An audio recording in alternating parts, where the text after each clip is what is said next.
Bien, mesdames, messieurs, chers amis, le sort de notre pays, le sort de la France et de son peuple se joue aussi bien à travers les élections législatives des 11 et 18 juin prochains qu'il se jouait à l'élection présidentielle. Cette présidentielle, certes, nous l'avons perdue. Elle n'a certes pas été à la hauteur de nos espérances et n'a pas manqué d'en décevoir beaucoup parmi les nôtres. Nous avons tant donné pour la victoire de Marine Le Pen et, si nous n'osions pas tout à fait y croire, nous nous sommes parfois pris à espérer, nourris par l'enthousiasme de l'action militante, mus par la conviction de servir à travers cet engagement les intérêts de notre pays et de nos concitoyens et assurer de la justesse de notre combat. L'heure de la déconvenue est, cela dit, passée, celle de l'inventaire viendra. Le combat, quant à lui, se poursuit et de plus belle. Tel fut le sens des mots prononcés par Marine au soir du second tour, comme du geste plus personnel qu'elle m'a, ce soir-là, adressé. Nous ne céderons pas longtemps à la déception, nous remontons en selle, prêts à livrer de nouvelles batailles jusqu'à la victoire finale. D'autant que la défaite à cette présidentielle est bien sûr à nuancer. Parvenue au second tour, dans un contexte où l'ensemble des forces du système se liguaient et se déchaînaient contre elle, un système servant à longueur d'antenne la soupe à son adversaire, un système prêt à toutes les pressions et à toutes les manipulations. On se souvient par exemple de l'effarante instrumentalisation d'un propos sur le Veldiv, alors que Marine n'exprimait rien d'autre que la position de tous ceux qui sont attachés à l'histoire et à l'honneur de notre pays. Notre candidate n'en a pas moins recueilli près de 11 millions de suffrages, 34% des voix, soit près de 2 fois plus qu'en 2012. Plus encore, cette présidentielle a été le théâtre de la grande recomposition des forces politiques de notre pays, révélant comme jamais la justesse de nos positionnements et validant une stratégie à l'œuvre depuis 2011. Souverainistes, patriotes, résolument sociaux, authentiquement républicains, les adversaires contre lesquels nous menons le combat, eux sont mondialistes, européistes, ils se proclament de la droite comme de la gauche, ils sont ceux pour qui la France importe peu ou n'importe plus, ceux qui bradent sa souveraineté et organisent la dissolution de son identité, ceux qui préfèrent voir en l'Europe son avenir, pour reprendre le triste mot de Mitterrand, quitte à la maintenir sous le joug d'une monnaie foncièrement inadaptée à son économie, incitant aux délocalisations, affaissant la croissance, produisant toujours plus d'austérité et de misère sociale. Oui, cette présidentielle aura eu l'immense mérite de la clarté. Elle a révélé aux yeux de tous la nature du seul vrai clivage qui soit, celui qui sépare et oppose les mondialistes qu'ils sont aux patriotes que nous sommes. Et si les mondialistes, les chantres de l'austérité et de la casse sociale, ceux de l'abaissement du niveau de vie des Français, de la relégation et de l'effondrement de la France, le système de l'élite mondialisée qui a non seulement totalement tourné le dos au peuple, mais agit plus encore avec constance et application contre ses intérêts, si le système est parvenu par cette présidentielle à se maintenir au pouvoir, ce n'est certes pas pour que nous, les patriotes, nous les républicains authentiques, consentions à assister passivement au spectacle des catastrophes qui s'annoncent et qui viennent. Le devoir sacré qui au contraire nous est fait, c'est de jeter nos forces, toutes nos forces, dans cette nouvelle bataille des législatives, de sorte à construire l'opposition parlementaire la plus large possible, une force d'opposition à ce que ce gouvernement réserve à la France et aux Français, gouvernement dont la physionomie confirme d'ailleurs nos pires inquiétudes. J'ai souvent, au cours de la précédente campagne, posé une question aux indécis que je rencontrais. Je leur demandais d'imaginer dans quel état se trouverait la France si elle devait subir 5 années supplémentaires de hollandisme. Eh bien, malheureusement pour elle, malheureusement pour vous et pour nous tous, nous y sommes. Et ce que nous devons à nos compatriotes, c'est justement donc d'incarner pleinement le rôle d'opposition, d'être dans la prochaine Assemblée nationale l'opposition même, une opposition vigoureuse et résolue, et qui en même temps portera les promesses de la seule véritable alternative que nous continuerons sans relâche de préparer, l'alternative patriote. Car c'est certain, le sort de notre pays, le sort de la France et de son peuple se joue bel et bien au travers de ces élections législatives, notre bataille présente. Et c'est là en particulier tout le sens de la candidature que je présente au suffrage des habitants de la 4e circonscription de Loire-Atlantique, candidat républicain et patriote, candidat soutenu par Marine Le Pen dans cette circonscription, J'exercerai à l'Assemblée nationale mon mandat de député de la nation en participant de cette opposition, en tenant à chaque instant le rôle d'une opposition vigilante, constructive autant qu'elle pourra l'être, offensive autant qu'elle devra l'être, dans le seul souci de l'intérêt général. Cela exigera, contre les réformes qui s'annoncent, de revendiquer l'impératif de justice sociale, de sauvegarder les protections que la nation doit aux Français, et tout particulièrement aux plus exposés et fragiles d'entre eux, et se nourrira de l'idéal d'une république refondée sur ses principes fondateurs, liberté, égalité, fraternité et laïcité. Mais de quoi Macron est-il le nom?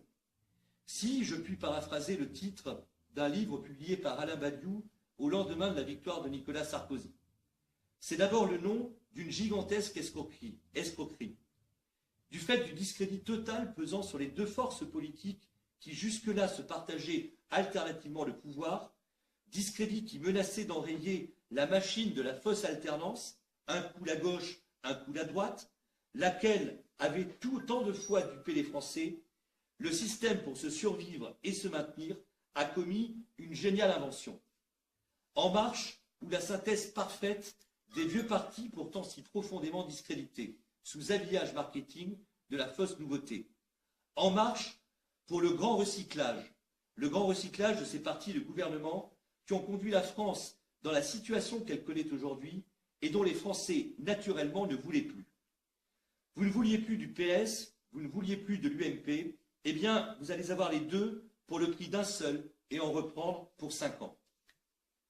Qu'on regarde le gouvernement Macron, le gouvernement nommé par ce pur produit du hollandisme, par cette créature de François Hollande, auquel il doit d'avoir été remarqué, d'avoir été nommé secrétaire général adjoint de l'Élysée, puis à Bercy, comme on sait. À la tête de ce gouvernement, l'ancien maire UMP-LR du Havre, Édouard Philippe. Voilà, au sommet de l'exécutif, accompli la synthèse UMPS.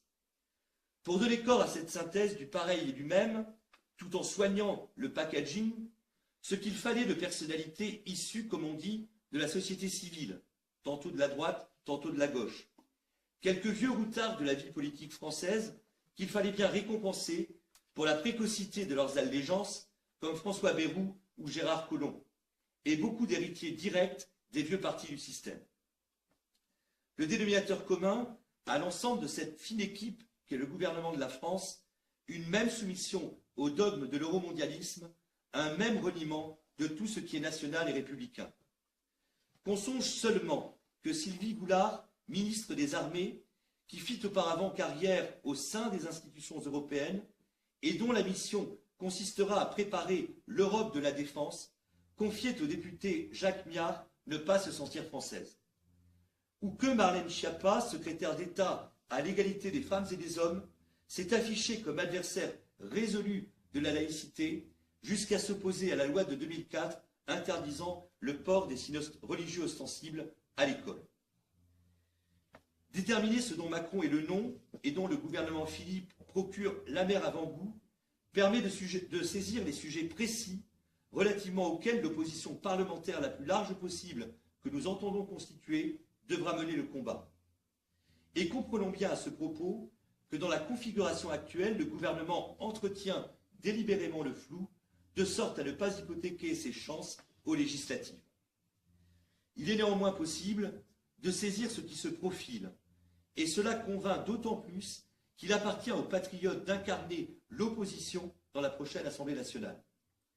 Ce qui se profile, c'est notamment une loi sur la moralisation de la vie publique, qui doit être portée par François Bayrou. L'objectif affiché est d'améliorer la transparence de la vie publique. Si le texte de cette loi n'est pas pour l'instant connu, ont été cependant rendues publiques des recommandations qui ont été adressées au garde des Sceaux. Et elles suscitent des inquiétudes légitimes, concernant notamment le financement de la vie politique. Les partis, d'après ce que l'on sait, d'après ces recommandations, ne pourraient plus prêter à leurs propres candidats. Il y aurait donc interdiction des micro-partis. Et comme il est peu certain que la loi oblige par ailleurs les banques à prêter aux partis politiques, le risque est très grand que les partis soient soumis au bon vouloir des banques. On sait ce qu'il en est pour le Front National. Nous avons parfois toutes les peines du monde à ouvrir ne serait-ce que des comptes de campagne. Ce qui se profile, c'est aussi une nouvelle loi travail. En l'espèce, il est possible que l'Assemblée nationale n'ait pas à se prononcer sur ce point, puisque ce qui se profile justement, c'est de légiférer par ordonnance. Rien de précis, mais les perspectives de la réforme n'en sont pas moins connues. Il s'agirait, par cette nouvelle loi travail, d'amplifier la loi El Khomri, en faisant primer les accords d'entreprise sur les accords de branche en matière de salaire ou de temps de travail particulièrement. Face à cette nouvelle atteinte au droit du travail, il nous faudra aussi incarner une opposition des plus résolues et des plus intransigeantes. Une autre réforme qui se profile, c'est la réforme fiscale. Il semble que soit dans les cartons une augmentation de 1,7 point de la CSG, ce qui affecterait tous les retraités gagnant plus de 1 200 € par mois. Quand, dans le même temps, une réforme de l'ISF semble elle aussi se profiler, de l'assiette de l'ISF serait sorti le capital financier, qui inclut donc les actions. Ce qui est en marche, en l'occurrence, ce n'est rien d'autre que la justice fiscale. Enfin, Macron étant favorable à la fédéralisation de la zone euro, il entend, malgré les réticences de l'Allemagne, promouvoir la mise en place d'un budget commun de la zone euro. Cela laisse craindre un futur impôt européen qui devrait être levé sans contrôle des États, lequel représenterait un nouveau coin enfoncé dans notre souveraineté fiscale et léserait un peu plus la France et les Français qui recevraient encore moins que leur contribution. Plus sera important le nombre de députés macronistes et leurs affidés, et l'on continuera d'assister aux allégeances multiples et variables en provenance des deux partis déchus, l'UMP et le PS, et plus ces inquiétantes perspectives deviendront réalité. C'est pourquoi l'impératif absolu de ces législatives est d'assurer la présence la plus large possible, donc, sur les bancs de l'Assemblée, de députés patriotes et républicains formant un groupe dont, nous y comptons bien, Marine Le Pen assurera la présidence. Dans la 4e circonscription, nos adversaires les plus crédibles sont tous, au fond, favorables aux catastrophiques réformes qui s'annoncent. Un Dominique Raimbourg qui ose se réclamer du PS puisqu'il entend capitaliser les suffrages sur son nom propre, assume de facto un bilan de 5 années de hollandisme de ce système que va perpétuer évidemment le macronisme. La centriste Isabelle Mérand, que je côtoie au Conseil régional dans la commission éducation-lycée, qui est l'incarnation de la vraie droite molle, qui n'incarne évidemment en l'état actuel qu'une pseudo-opposition, qui sera évidemment aussi éphémère qu'une élection. Ces gens-là, c'est l'évidence, sont les représentants de ceux qui ont failli, surtout, et qui sont comptables de la situation dans laquelle se trouve aujourd'hui la France et les Français. Un pouvoir d'achat en berne, une austérité croissante imposée par Bruxelles, une misère sociale sans précédent, la dilapidation de nos services publics, une immigration massive, la montée des communautarismes et une insécurité et une menace terroriste sans précédent. La seule véritable opposition, c'est donc la candidature qui est la mienne, avec mon suppléant, je crois qu'on dit remplaçant maintenant selon les derniers textes, Jacques Marnet. Alors, les 11 et 18 juin prochains, amplifiez la dynamique des présidentielles, votez et faites voter, ici comme partout, pour les candidats patriotes et républicains, faites entrer la France à l'Assemblée.